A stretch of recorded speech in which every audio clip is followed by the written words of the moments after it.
Magandang araw sa inyo mga kalapatids. Kuya Toy Bits na naman para magbigay ng update dito sa Hideo Ninstop mga kalapatids. Ngayong araw na to mga kalapatids, papakita ko po sa inyo itong mga napili na ng mga Taiwanese sa auction. Itong mga kalapatin to, nabayaran na mga kalapatids. Ang biyahe po nito sa March, ang quarantine niya po 21 days dito po sa Japan. So tara, silipin nyo po at papakita ko po sa inyo kung gaano kagaganda yung mga napili ng mga Taiwanese.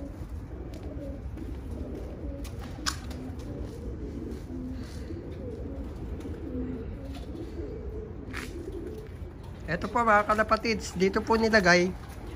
Ang una pong ibebiyahe nila sa Taiwan ay sa dadaan po ng Singapore is 156 lang po ang una na bayaran na po sa auction. Ito po sila. So sinafety po namin dito, delikado. Pag may nakawala rito, ibabalik ni amo yung bayad. Bayad na po ito mga to. Yan po yung mga kalapate.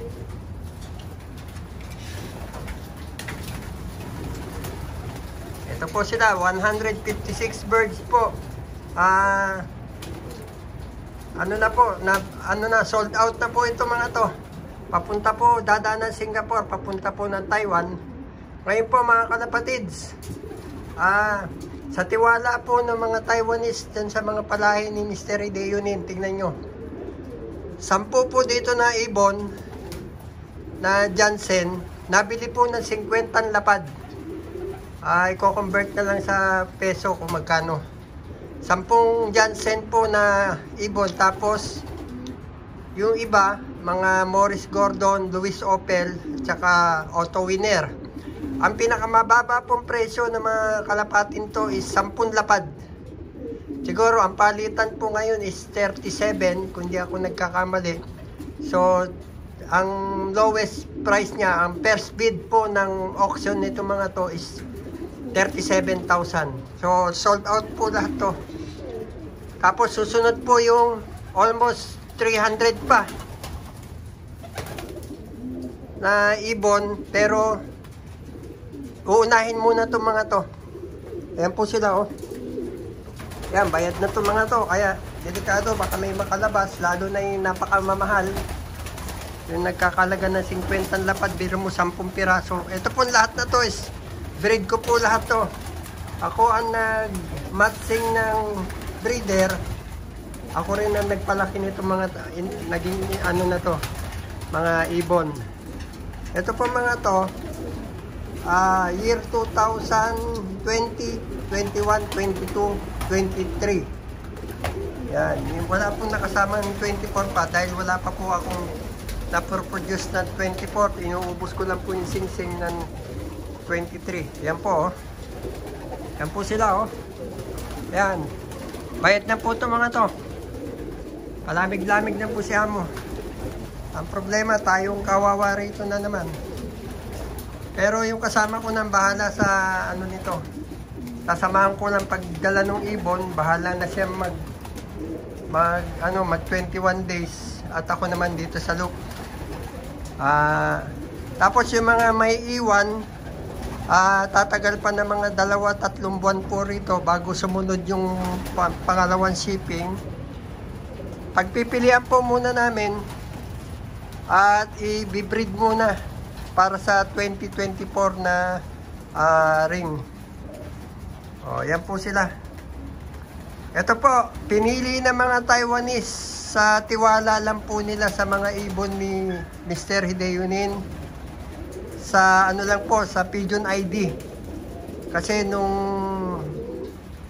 nakaraang buwan, may pumunta po rito ng Taiwanese, pinicturean niya po yung 500 na kalapate, ginawa niya po ng Pigeon ID. So yun po, nilagyan po ng pedigree nung kasama ko, at ewan ko kung sinin nila ron sa pinakamalaking auction market dun sa Singapore. Sila po ang nag-alok dun sa sa Taiwan. So ang kausap po nila amo dito na magsiship is Singapore.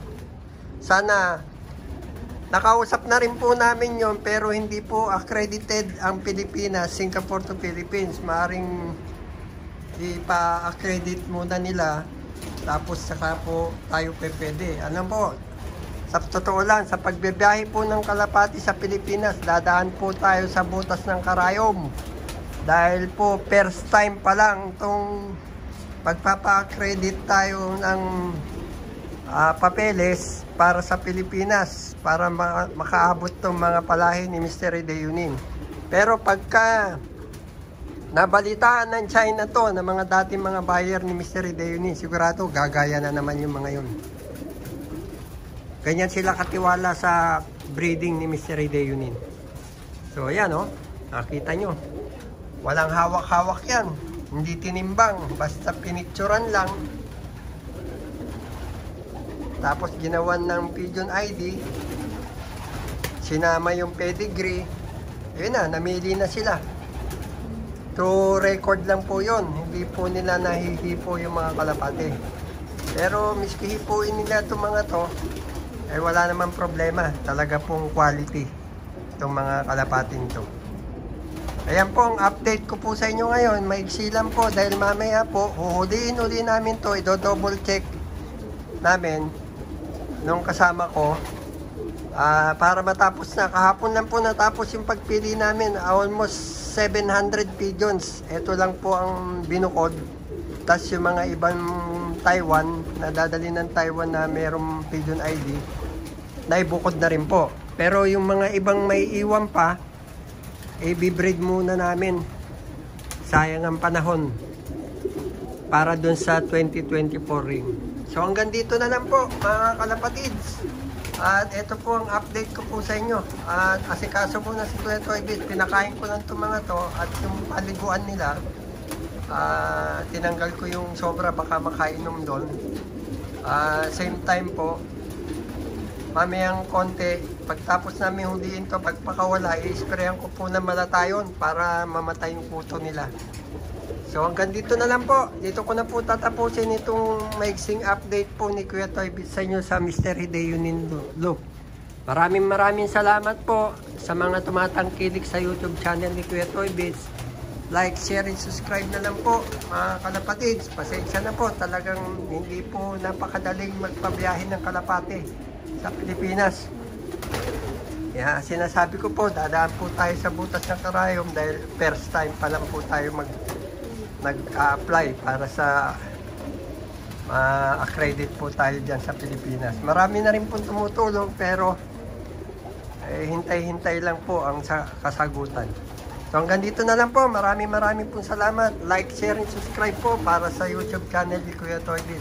Arigato po. Maraming salamat. Bye.